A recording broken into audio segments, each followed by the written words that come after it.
Varicose veins కి సరైన చికిత్స కోసం సంప్రదించండి ఎవిస్ హాస్పిటల్. నమస్తే రమగారు. నమస్తే జయ. రమగారు, మనం తలచిన కార్యాలు వెంటనే జరగాలంటే ఏం చేయాలి? నాకు కామెంట్స్లో వచ్చిన ప్రశ్న అనమాట ఇది. చాలామంది అడుగుతున్నారండి, మేము ఏదైనా ఒక పని అనుకుంటున్నాం, అది వెంటనే జరగాలంటే ఏం చేయాలి? రమగారితో చెప్పించండి. ఏం చెప్తారు? ఏమైనా పూజలు చేయాలా, లేకపోతే ఇంకేమైనా చేయాలా? ఇలాంటి ప్రశ్నలు చాలా ఉన్నాయండి. అంటే కాదు జయ, ఏవో తంత్రాలు, ఫలానా తంత్రం, ఈ తంత్రం చేస్తే మనం అనుకున్న పని అనుకున్నట్టు అయిపోతుంది, ఇలాంటివి మనకి చాలా చోట్ల కనపడతాయి. మీరు అనుకున్న పని అయిపోవాలంటే ఇది చదువుకోండి, ఈ రావి చెట్టుకి పాలు పోయండి, వేప చెట్టుకి నీళ్లు పోయండి, అది చేయండి, వాకిట్లో పాలు చుక్కలు పోయండి. వీటన్నిటిని నేను కాదంటల్లా, అవేవో జరుగుతాయేమో, అవి చూసి నేను కూడా ఏదైనా విచిత్రమైన చెప్పేస్తానేమో అనుకుంటారు. ఇప్పుడు నాకు కూడా అలాగే తలచిన పనులు ఉంటాయి, నేను కూడా అనుకుంటా. నేనేం చేస్తానో చెప్తా. థ్యాంక్స్ రమ్మగారు, చెప్పేసేయండి. నేనేం చేస్తాను, ముందు పాజిబిలిటీ ఆలోచిస్తా. అసలు ఇది అవుతుందా? అవ్వనంత ట్రికీగా ఉండే వ్యవహారాన్ని నేను పెట్టుకోను. ఏదైనా ఒకటి చెయ్యాలి. ఇప్పుడు నేను నేర్చుకోవాలి అనుకున్నాను అనుకో, ఒక శ్లోకం, స్తోత్రం 30 శ్లోకాలు ఉన్నాయి అందులో, గడగడ చదివితే రాదు. ఒక్కో శ్లోకము నేర్చుకుంటా. రోజుకు 2 శ్లోకాలు పెట్టుకుని ఆ 2 తరో అయ్యి తర్వాత 3, 4లోకి వెళ్తాం. ఏదైనా ఒక పని, ఏదైనా ఒక బజార్ వెళ్తాం, ఓ ఊరు వెళ్తాం, ఒకటి కొనుక్కోవటం, ఎవరితోటైనా ఒక విషయం గురించి మాట్లాడటం, ఓ పెళ్లి సంబంధం కదపటం, ఓ బిజినెస్గా స్టార్ట్ చేసుకోవటం, ఇలాంటివి ఏదైనా మొదట పాజిబిలిటీ, అసలు ఎంతవరకు సాధ్యం అనేది ఇది అవుతుందా అని. ఎప్పుడైనా మన తలచిన పనిలో మనం తలుస్తామో అందులో ఇంకా వేరే పీపుల్ ఇన్వాల్వ్ అయి ఉన్నారా అనేది చూడాలి మొదట. ఇప్పుడు నేనే బజార్ వెళ్ళటం అనుకో, నేను ఒకదాన్ని కాళ్ళు చేతులు ఆడిస్తే వెళ్ళిపోతా. నేనే నేర్చుకోవడం అయితే నేనే కాళ్ళు చేతులు నోరో ఆడిస్తే చేసేస్తా. ఇప్పుడు నేను బజార్ వెళ్ళి నిన్ను గలవాలి, నువ్వు అక్కడ ఉండాలి కాదు? అంతేగా. నిన్ను, మీ అమ్మగారిని, మీ అక్కయ్యని, మీ మామయ్యని కూడా గలవాలి. ఈ 5గురు అక్కడ ఉండాలి కదా. ఉండాలా? అవునవును. పాసిబిలిటీస్ చూసుకోవాలి. మనం ఒక విషయం ఒప్పించాలి, ఎవరితోటైనా డబ్బులు పెట్టుబడి పెట్టించాలి, ఎవరి దగ్గరైనా అప్పు తీసుకోవాలి, లేదా తీసుకున్నప్పు ఇప్పుడు తీర్చలేమో, ఫలానప్పుడు తీరుస్తాము, ప్రస్తుతాన్ని నువ్వు ఊరుకో అని చెప్పాలి. అప్పుడు వాళ్ళ పరిస్థితులను బట్టి కూడా మనం ఒకసారి అటువైపు కూడా నిలబడి కొంచెం ఆలోచిస్తే అప్పుడు మనం తలచిన పని ఎంత మటుకు వస్తాం మనకే తెలిసిపోతుంది. దీంతోపాటు దైవ సహాయం తీసుకోవటం. ఇంట్లో నుంచి ఈ పని మీద బయటికి వెళ్ళేటప్పుడు తప్పకుండా ఓ దీపారాధన చేయటం, మీ పద్ధతి ఏదైతే అది ప్రార్థన చేసుకోవటం, ఒక నమస్కారం చేసుకోవటం.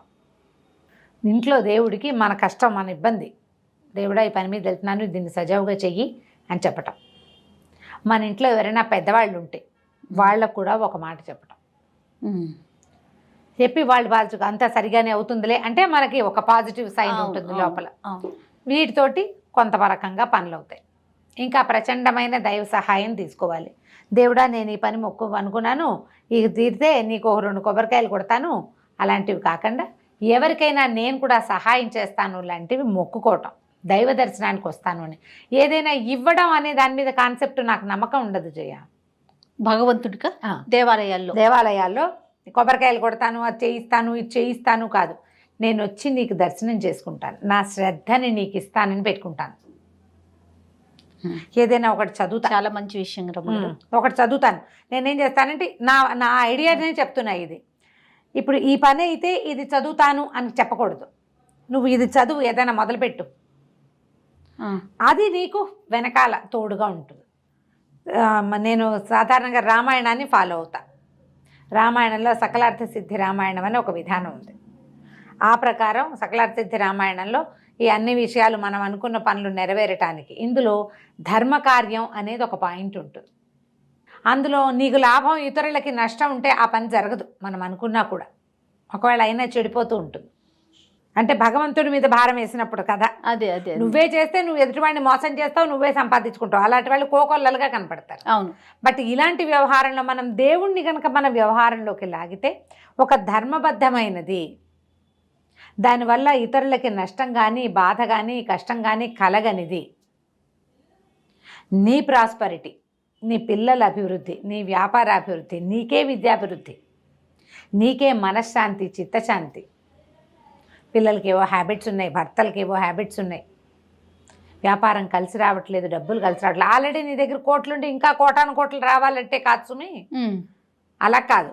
ఇలా మన సమస్యల్లో ఉన్నప్పుడు దేవుడా నా చేయి పట్టుకో, నాతో ఉండు, నాకు సహాయం చేయి, నా వెన్నుదన్నుగా ఉండు నువ్వు అని భగవంతుడిని ప్రార్థించే విధానాల్లో రామాయణం లాంటి గ్రంథాలు చదువుకోవటం, రోజు రామాయణం చదవటం, అది మనకి అన్ని కార్యాల్లోనూ హెల్ప్ చేస్తుంది. రామాయణం ఒక విపరీతమైన పాజిటివిటీ ఉన్నటువంటి గ్రంథం. ఆ పాజిటివ్ థింగ్ని మీతో పాటు ఉంచుకోండి. ఓకే. లేదా భగవద్గీత చదవండి. భగవద్గీతలో కూడా కొన్ని ప్రత్యేక శ్లోకాలు ఉన్నాయి కదా. అనన్యాశ్చింతయంతో మాం ఏ జనా పర్యుపాసతే తేషాం నిత్యాభియుక్తానాం యోగక్షేమం వహామ్యహం. ఇది చదవండి.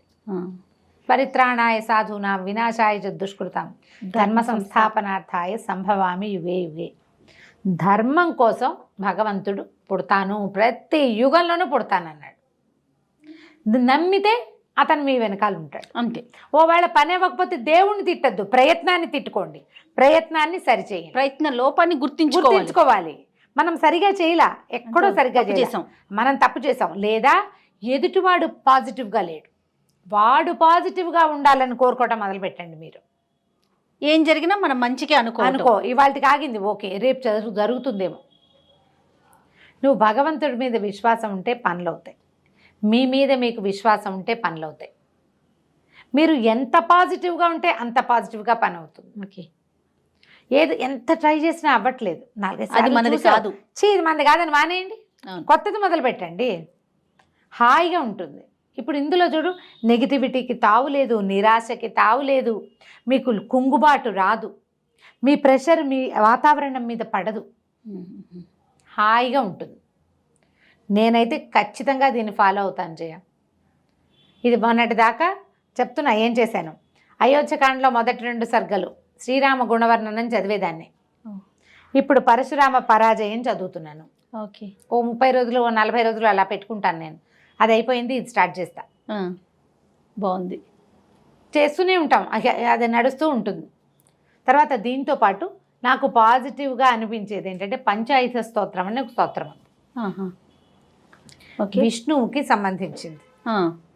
ఇది అన్ని పనులు అని కాదు, ఏదో పని మీద వెళ్తున్నాము, ఏదో ఇబ్బంది వచ్చింది, పిల్లలు ఎక్కడైనా ఇరుక్కున్నారు రాలేదు, మనవాళ్లే ఎక్కడైనా ఉండిపోయారు రాలేదు, వాళ్ళకి అక్కడ పని ఒక బాధపడుతున్నారు. అలాంటప్పుడు మనకి సహాయం కోసం పంచాయత స్తోత్రాన్ని తీసుకోవచ్చు, చాలా సహాయం చేస్తుంది. అది ఎట్లా చేయాలంటే ఊరికే ఒకసారి కాకుండా 5 టైమ్స్ 5 సార్లు విష్ణువు యొక్క 5 ఆయుధాలకి సంబంధించిన స్తోత్రం. శంఖం, చక్రం, గద, ఖడ్గము, ధనస్సు, ఈ 5 ఆయుధాలు ఉంటాయి ఆయనకి. శంఖచక్రాలు పట్టుకుంటాడు, మనకు కనపడుతూ ఉంటాడు. గద నిలబెట్టినట్టుగా సత్యనారాయణ స్వామి పటాల్లో కనిపిస్తుంది కదా. అవునండి. ఖడ్గము నందకం అనే ఖడ్గము, శార్ంగం అనే ధనస్సు, కౌమోదకి గద పేరు. శంఖచక్రాలేమో సుదర్శనము, పాంచజన్యము కదా. అవును. నందకము, శార్ంగము, కౌమోదకి. నందకం ఖడ్గం, శార్ంగం అనేది ధనుసు, ఈ కౌమోదకి అనేది గద. శార్ంగాయుధపాణి అని కనపడుతుంటాడు విష్ణుమూర్తి పేరు, ఆ శార్ంగం ఇదన్నమాట. ఓకే. దీన్ని కూడా మనం సహాయకారిగా చేసుకోవచ్చు. ఇప్పుడు ఇదేంటంటే ఎలా అంటే నీకు కావలసినప్పుడు చేయడం కాదు, ఇది నీ నిత్యానుష్ఠానంలో ఉండాలి. ఎస్, అవును. రోజు చదువుతావు, నీకు ఏదైనా ఇబ్బంది వస్తే చదువుతావు. ఇది ఇంకా ఎప్పుడెప్పుడు వాడచ్చో చెప్తాను నేను. మనం ఏదైనా ఒక పని కోసం వెళ్ళేటప్పుడు, ప్రయాణంలో, ఏదైనా యాత్రకు వెళ్ళేటప్పుడు, దేవాలయ దర్శనానికి వెళ్ళేటప్పుడు, హాస్పిటల్స్కి వెళ్ళేటప్పుడు, అనారోగ్యంగా ఉన్నప్పుడు, పిల్లలకి ఏదైనా యాక్సిడెంట్ అయ్యి ప్రమాదంగా ఉన్నప్పుడు, ఎవరికి యాక్సిడెంట్ అయినా తర్వాత పిల్లలకి దిష్టి తగిలి పిల్లలు తెగ ఏడ్చేస్తుంటారు, నిద్రలో ఏడుస్తారు. అవును. అలాంటప్పుడు ఈ స్తోత్రాన్ని చదువుకుంటే చాలా ఫలితం కనిపిస్తుంది. విష్ణు సహస్రనామంలో లాంటిదే ఇది కూడా. 5 శ్లోకాలు పెద్దవి, తర్వాత ఫలశ్రుతి. ఇవి చదవటం వల్ల మనకి ఏ ప్రయోజనం లభిస్తుందో చెప్పే ఒక 4 శ్లోకాలు, మొత్తం ఆల్ టుగెదర్ 9 శ్లోకాలు. నేను ఇది చదువుతా. ఇది రోజు చదివే అలవాటు. ఏదైనా ఇట్లా సమస్యగా ఉంది, రాత్రులు నిద్ర పట్టలేదు, ఏదో గాభరాగా ఉంది, పిల్లాడు ఏడుస్తాడు, ఎవరి పిల్లాడైనా, నా పిల్లాడు నీ పిల్లాడు తేడాలి, ఎవరి పిల్లాడైనా ఏడుస్తాడు, పిల్లాడిని దగ్గర కూర్చోబెట్టుకుని అది చదివితే మెల్లిగా వాడు సెట్ అయిపోతాడు. ఇలాంటి ఏవైనా అలవాటు చేసుకుంటే మనం తలచిన పనులు అవుతాయి. మీరు ఏవి దైవ సహాయాలు తీసుకోరు, మీకు వద్దు, లేకపోతే అప్పుడు మీ మీదే మీరు నమ్మకం పెట్టుకోండి. నేను ముందే చెప్పాక పాజిటివ్గా ఉండండి. మొత్తం చుట్టూత పరిస్థితులన్నీ మనకు అనుకూలమయ్యేదాకా వెయిట్ చేయండి, అనుకూలం చేయడానికి ప్రయత్నం చేయండి, తలచిన పనులు అయిపోతాయి ఆటోమేటిక్గా. ట్రై చేయాలి కదా, ఖచ్చితంగా ప్రయత్నం అయితే ఉండాలి కదండి. ప్రయత్నం ఉండాలి కదా. దీంతోపాటు ఇంకొకటి నాకు రెగ్యులర్ ప్రాక్టీస్ ఇంకో శ్లోకం చెప్తాను. ఎక్కడికి వెళ్తున్నా సరే రాత్రి పడుకునేటప్పుడు కూడా ఆపదామ భర్తారం దాతారం సర్వసంపదాం లోకాభిరామం శ్రీరామం భూయో భూయో నమామిహం. పదే పదే రాముడికి నమస్కరిస్తే ఆయన మన ప్రాబ్లమ్స్ని సెట్ చేస్తాడు. కనీసం నీకు ఒక తాత్కాలిక ఉపశమనాన్నైనా ఇస్తాడు. నువ్వు ఎంత నమ్ముతావో నీకు అంత కుదురుతుంది. ఓకే. ఇదేంటంటే దూరంగా ఎక్కడో మిణుకుమంటున్నటువంటి జ్యోతిని చూసి అక్కడ ఒక వెచ్చదనం ఉందన్న నమ్మకంతో పనిచేయటం. దానికోసం నడుచుకుంటూ వెళ్ళిపోతాం మనం.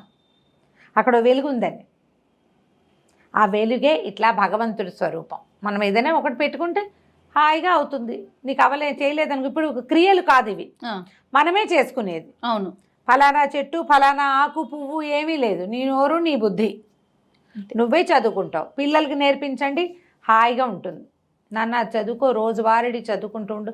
చదివితే ఉపయోగం ఉందా లేదా అని ఆలోచించకుండా అలవాటు చేసుకుంటే ఖచ్చితంగా ఆ శ్లోకాల వల్ల ఉపయోగం ఉంటుంది మనకి. తప్పకుండా రమ్మ గారు. నమస్తే. నమస్తే.